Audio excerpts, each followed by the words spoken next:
حدیث بادہ و مینا و جام آتی نہیں مجھ کو، نہ کر خارۂ شگافوں سے تقاضۂ شیشہ سازی کا۔ کہاں سے تو نے اے اقبال سیکھی ہے یہ درویشی، کہ چرچا پادشاہوں میں ہے تیری بے نیازی کا۔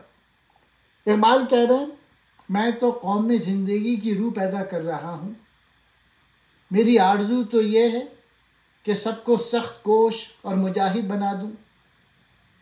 مجھ سے ایسے شعروں کی امید کیوں رکھی جاتی ہے جو محض دل لبانے کے کام آئیں اور ان سے تن آسانی پیدا ہو۔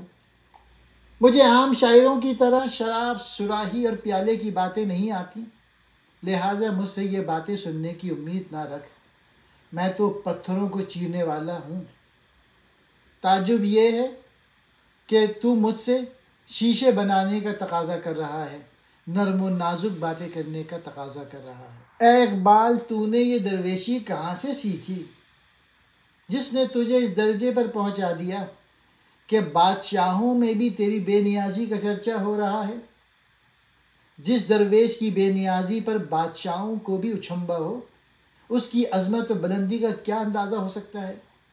مطلب اس شعر کا یہ ہے کہ اگر کوئی شخص اپنے اندر شان فقر پیدا کرے تو وہ بادشاہوں کی ملاقات سے بھی بے نیاز ہو جائے گا۔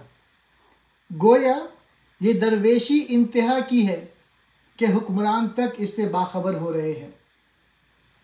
حدیث بادہ و مینا شراب کی باتیں، خارۂ شگاف پتھر توڑ دینے والا، شیشہ سازی شیشہ بنانا، درویشی